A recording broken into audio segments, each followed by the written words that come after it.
Then it was like on a Wednesday night, we're all excited to get up and move to our new camp the next morning and continue this fight. Well, the next morning come,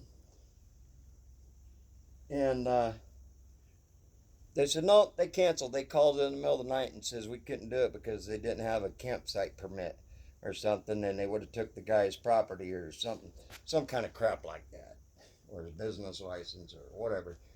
So supposedly the attorney general told them we could not go there and camp out. So we had nowhere to go, but yet we had to be out of the speedway. And you know, people were all bummed out, of course, and lost and wondering, and it's like, well, what do we do now? Well, I told him, I says, I can make a call. I got a backup plan that all of us could fit in if you want to. And they're like, what? You know, and I told them, I says, the Big Pool Church. I've been in communication with them. I've been trying to share it, and you guys don't listen to me, but here we are. Apparently you don't have a choice but to listen to me, so you know, you guys didn't want me in the negotiations with the rest of them, so, but I've been in this one on my own, and I got a place for us to go to. And they like, oh no, we already spoke to her, and she wants money, and you know, and this and that, and or whatever. And I said, well, I spoke to her, and she never mentioned anything about money. And we're all invited, so it's up to you whether you're going to go or not. That's where I'm going.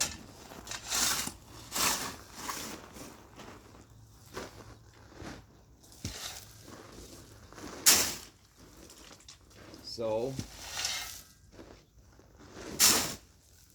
I roll onto the 15 minutes down the road to Big Pool, to the Big Pool Church. And I had a couple of vehicles follow me. It was a young lady, I forgot her name, wonderful gal. She may not have been real young, but you know, a little younger than myself. But anyhow, blonde with a red SUV, and she was sick actually too, poor girl. But she followed me, and then the kid named Bandit, or goes by Bandit. What was his name?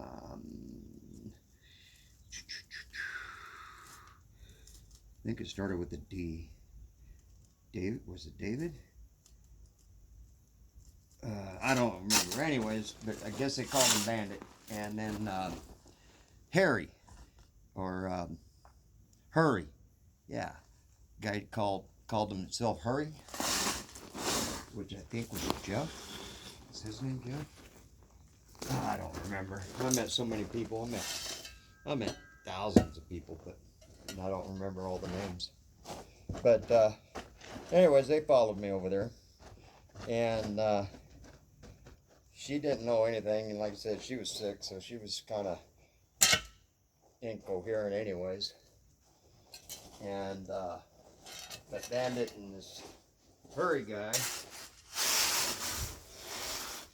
was trying to say something negative about us being there, and I don't remember what it was at the moment. But I told them that they had a choice. They can either stay or they can go. It didn't matter, you know. Wasn't nothing negative about it.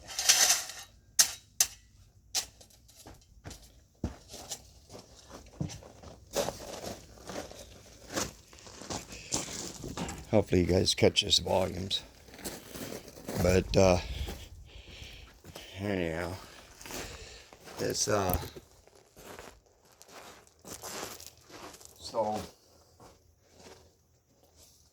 I told them they could stay or they can go. It didn't matter.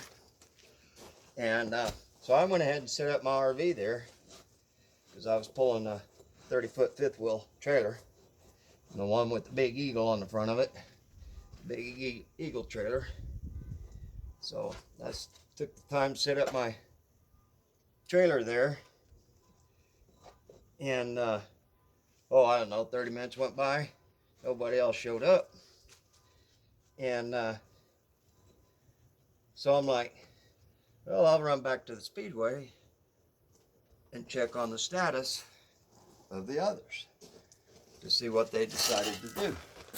So as I got back to the speedway, they were just rolling out, and I stopped and I asked Carrie, I said, so what'd you guys decide to do? Where'd you decide to go?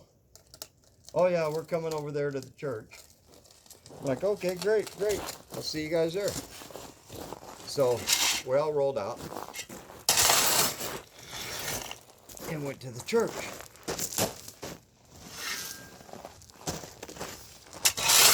Well, as we got to the church, Linda Shaw, the owner of the church, was not present at the time because she was out working as a lawyer. And anyhow, but she had a representative there. And this representative handed me a piece of paper and wanted me to sign it as I'm trying to spot the vehicles. And I told her, I said, I don't have time to sign this right now or even read it. I said, what is it?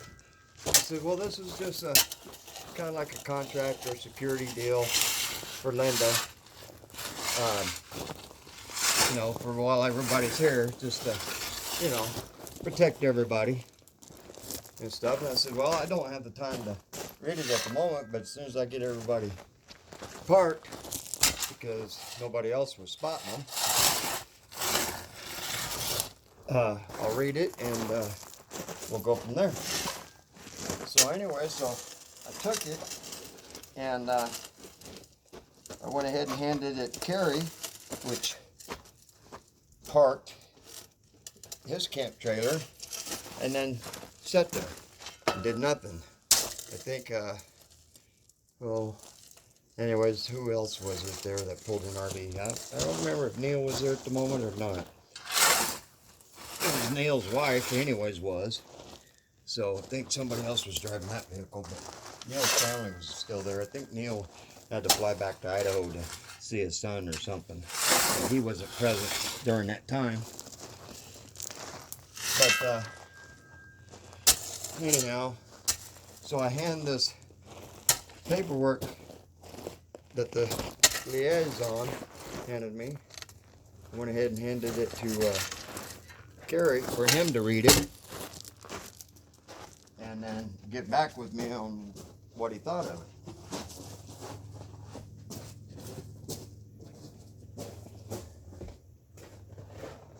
So, as Kerry sat in his pickup doing nothing and hopefully reading that contract or whatever it was, well, I come to find out it was a contract of sorts.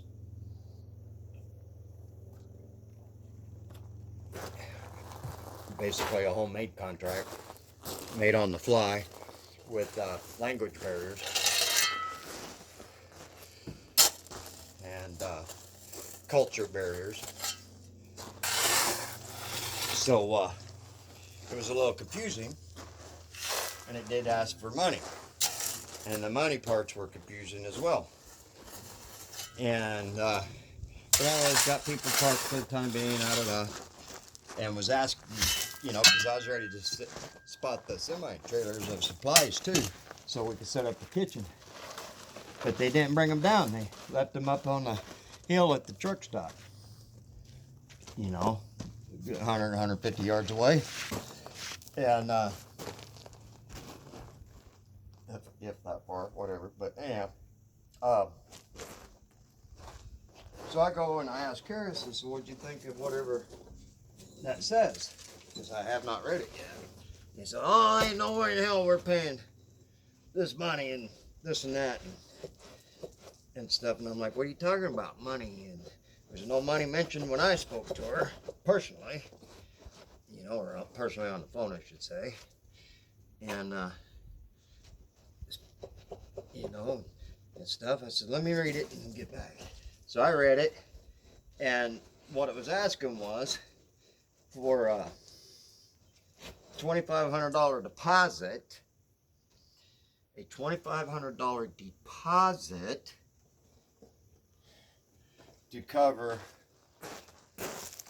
any excessive electric bills that might accumulate, and or any cleaning deposits or any damages, because Linda was worried that any dogs in the church, you know, might soil the carpets or whatever, so, you know, she'd have to have them professionally cleaned. And so she was, you know, concerned about that stuff. She wanted to be the best host she could, but also didn't want to go bankrupt doing it. You know, so she was trying to protect herself at the same time of helping, you know, helping us, which is understandable, you know. Here, you're supposed to have an organization that's been collecting donations from around the world for this movement, you know, so you got money for a deposit, you know, theoretically, and or at least negotiate, you know, talk about it, you know, make payments, whatever. But anyhow, I tried to talk to Kerry about it and calm him down. He refused to listen, let alone participate, because I made an appointment to meet with Linda when she got off work that night. So we were to meet at 9 o'clock that night down in the church basement. And everybody knew this. And everybody was welcome to attend it. Well, 9 o'clock, 9:30 come around. Linda was there, and she had some friends, witnesses, and then all of us. And there was about 15 of us that attended the meeting, thereabouts. Jersey J was there, Hurry was there, let's see, Steve Horn was there, Ryan Weingard,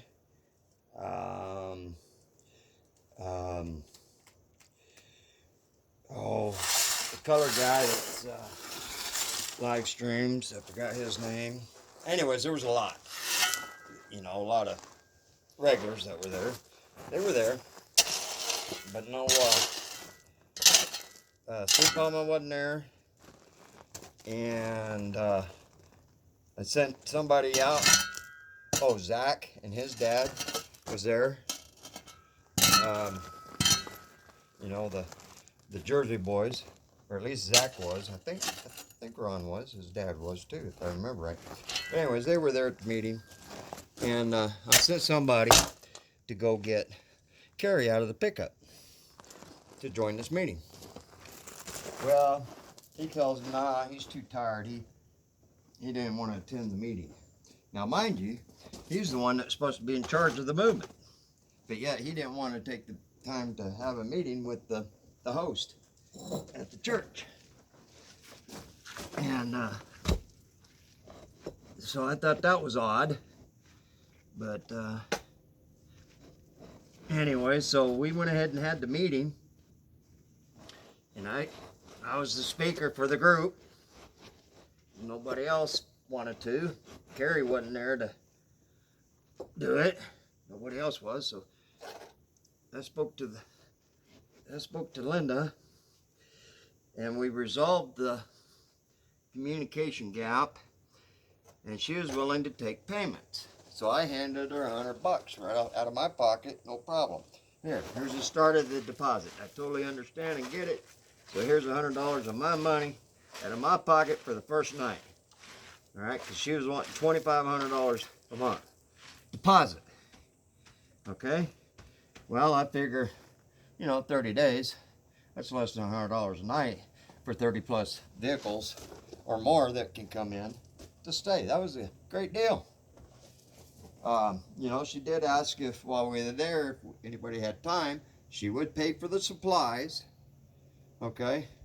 But she wanted some remodeling done, so if anybody could volunteer to build a kitchen down there and some bathrooms and showers and stuff for the people, she would buy the materials. We just supplied the labor. That was the deal. All right? And it was all misconstrued. Kerry thought it was something else.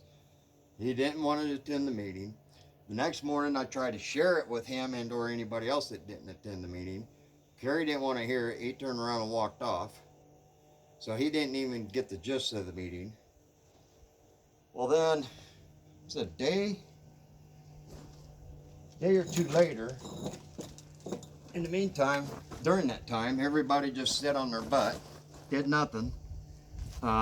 Steve Horn, I think Corsican's his last name, but Steve Horn was the only one, him and Ryan were the only ones that would help me with any projects around there. Everybody else sat out on the steps, pissing and moaning about everything. And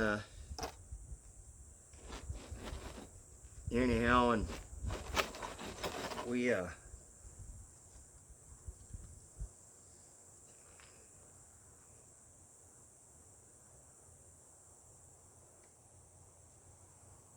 did some fix it. I had to fix a sump pump. I had to change out a sump pump, fix some plumbing, this, that. A little bit of work here and there. What I could do was fixing to do some painting, and what have you. But anyhow, they said couldn't get anybody that wanted to work or help, so they all just sit out there. They didn't have any food to eat, so they'd have to spend whatever money they had to go up to the market to get coffee or a drink. Well, they didn't have to get a drink because some locals came by and delivered a lot of water and paper plates and paper towels and stuff, and actually brought some food. I think the first night or two, the locals brought us some food, and so we ate on that. And while the supply trailers stayed up at the truck stop, and full, mind you, but yet inaccessible. We could not access it to go get any food, which was ours. But Kerry and whoever his cohorts were there had control of it and wouldn't allow us into the trailers to get any supplies. They held it hostage, whatever. And so anyhow, so then a couple, 2 or 3 days later, Nicole shows up with her boyfriend, bodyguard, whatever he thought he was. He was nothing. He was nothing. He was just big old Huey Dewey. Huey Dewey Louie. Yeah, dumb ox. You know, probably infatuated with her, thought he was going to get some, or maybe he did. I don't know. That's none of my business, and I don't care. But the problem was, he was nothing what he thought he was. You know, he just acting like a big old bully to everybody. You know, he was there to intimidate everybody to fall for Nicole's bullshit. Well, they come in there and they called a meeting, a mandatory meeting. Everybody was to participate in this meeting. And she bought $200 worth of McDonald's. Breakfast sandwiches and burritos and hash browns and whatever, right? $200 worth of McDonald's she brought in to feed everybody. Why didn't you just open the supply wagon? But anyways, so she brings it in. Thank you for the $200 McDonald's for everybody. $200 of human meat that you fed everybody. But anyhow, and she calls this meeting, and she proudly announces that she's a for-profit organization.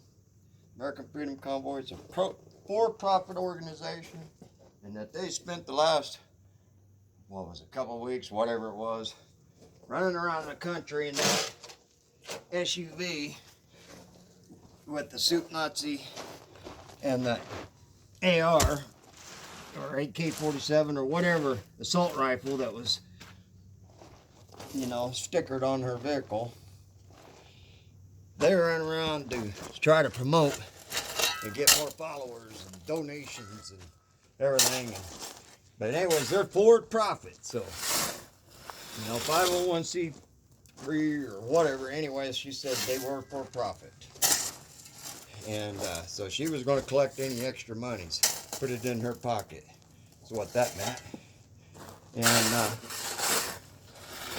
so anyhow, and she wanted everybody to give their name and their skill set. so that she can delegate work to them, whatever they wanted, right? And that they were still looking for a base camp, and that's not.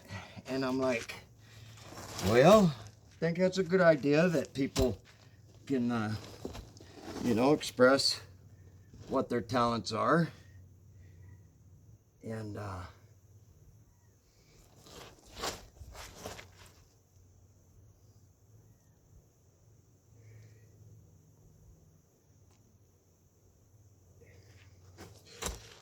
that,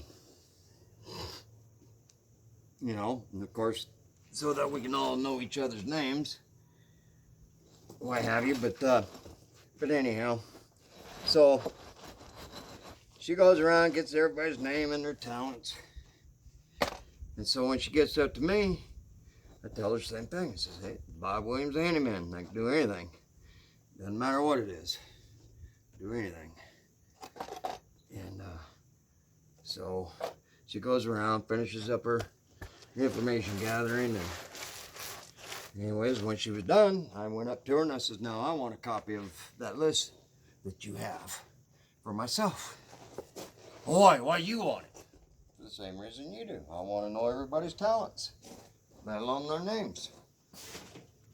And so I got a copy of it, you know, with a dirty look, but I got a copy of it. And matter of fact, I can probably look on my phone. I might still have it because I think, nah, I had to delete pictures. Doggone it. But anyways, I did take a snapshot of it at the time. And anyhow, and basically meeting was adjourned, this and that. And so I continued working around the church. Steve continued to help me. And he could. People continued to walk up to the truck stop to buy their food or drinks or whatever it was that they wanted. And anyways, so a couple days later, now mind you, if everybody stayed, what, I'm thinking 5 days now? I think we're on about day 5, something like that. That we're on, that we've been at the church. Paying nothing other than the $100 I gave her that night of the meeting. She didn't ask for anything else other than, you know, if I can help do some projects around there. And every time I try to recruit some help by Jersey J or anybody for that matter, they always had an excuse for why they couldn't help. Always. You know, excuses are like assholes. Everybody's got them and they stink. And every one of them had an excuse for why they couldn't help me with a project. No matter how big or small the project was, they could not help. They were disabled, they were sick, they had other plans. They're gonna go stand up on the overpass just beyond the truck stop in the supply trailers to wave their flags, to draw more people in, or get some more support, whatever the excuse was. Point was, nobody was doing anything productive. Did not want to do anything productive. But anyhow, so then the day come, and Neil, I guess he was just getting back from Idaho at the time. And but anyways, they come and Nicole and her and Soup Mama, Soup Nazi, whatever, come rolling up to the front steps of the church where everybody hangs out, smokes their cigarettes, and do their thing and everything. Oh, by the way, Hurry got evicted by Carrie, I think it was. I think Carrie's the one that evicted him off the church property because he smoked pot down in the basement bathroom at a church, right? You know what I mean? It's just, it's like, wow. But anyhow, so he was evicted just prior to that. And then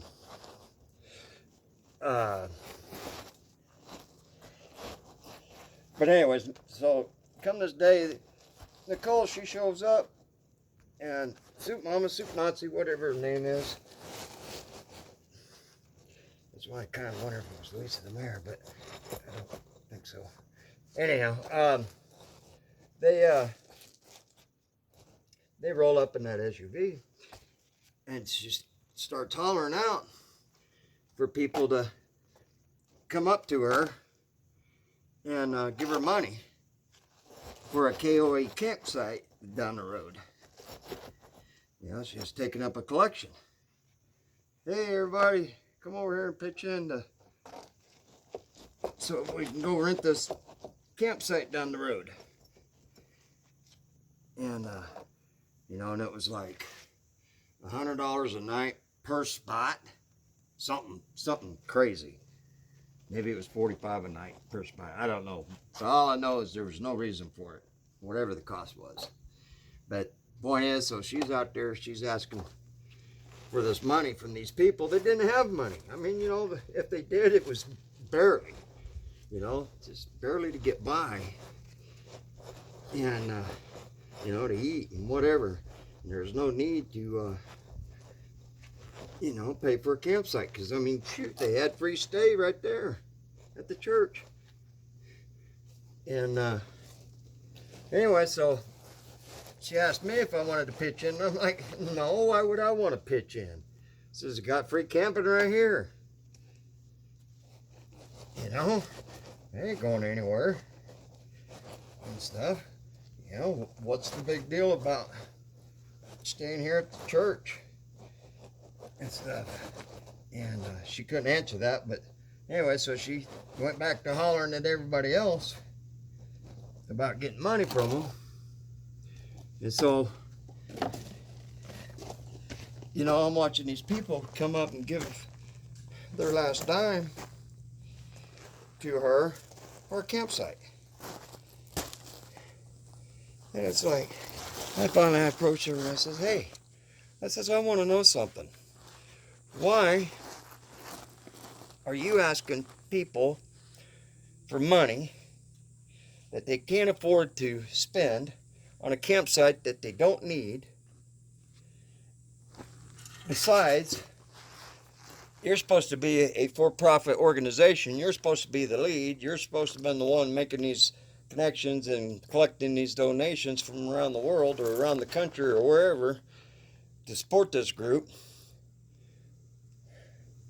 Where's that money at?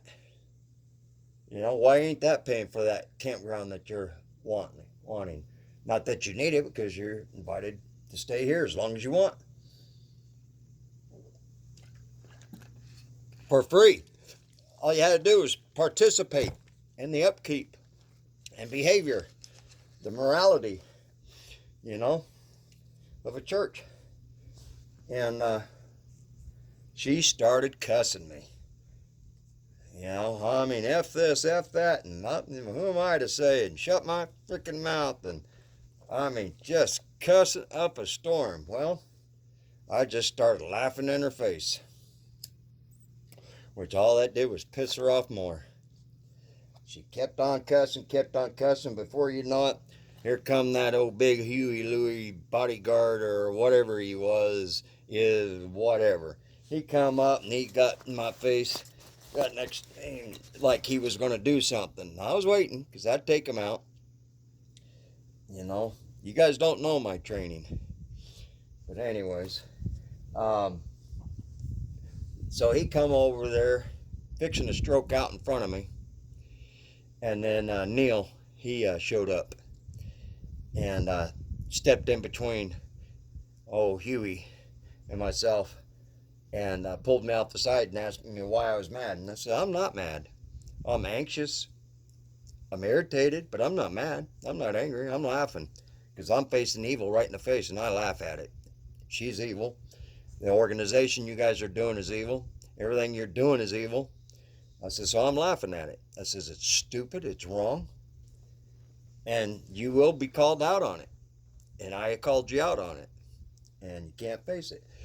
You know, you guys had free stay here at the church, and you didn't want to do it. You could set up the the supply trailer's right here, and the tent, the kitchen, everything right here, and you wouldn't do it. And he says, well, I didn't know nothing about it. I said, nobody wanted to listen to me. Every time I tried to share it, you guys shut me down. So, you know what? You're on your own. You know, you don't ask upon me, you ain't getting it.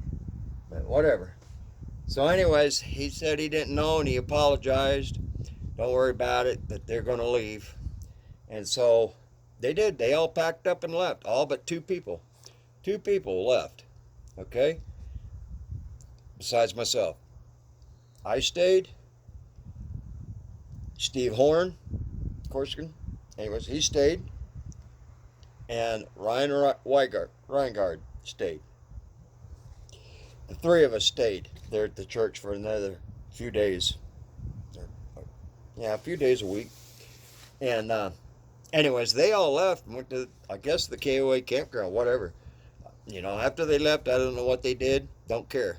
You know, I mean, I got my assumptions, you know, that they can go party, smoke their dope, and drink their booze off the church property. I guess that's what it was, but I don't know. I don't know. That's just an assumption that I shouldn't even put out there, you know. But just from what I've witnessed from them in the past, yeah, habits, you know, they're hard to change. But yeah, let's see, Chris was there, Christopher, a bunch of youngins followed along, you know. They got influence, bad influence. But anyways, so that was what happened there. But I went to D.C., I think it was the next day or day after. But anyway, shortly thereafter, I went to D.C. with Steve. Steve and I went to D.C. And I went to the Capitol, National Mall, the whole 9 yards. I did my mission statement. That was my journey. I did my part. And anyways, and then prayed about it and decided to come home to Idaho and continue the fight here locally. You know, so every day I fight for it. I fly my flags every day. I share to all those who want to know. And on the weekends, I go down to Coeur d'Alene and share more information down there. You know, fight the tyranny down there. Peacefully non-compliance, peacefully protest, whatever, but share the information.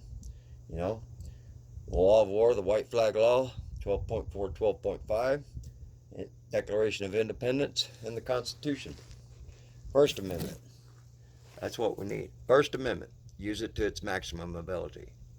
All right? Law of war, white flag of truce, sections 12.4, 12.5, Declaration of Independence. It is our duty to overthrow any tyranny. The Constitution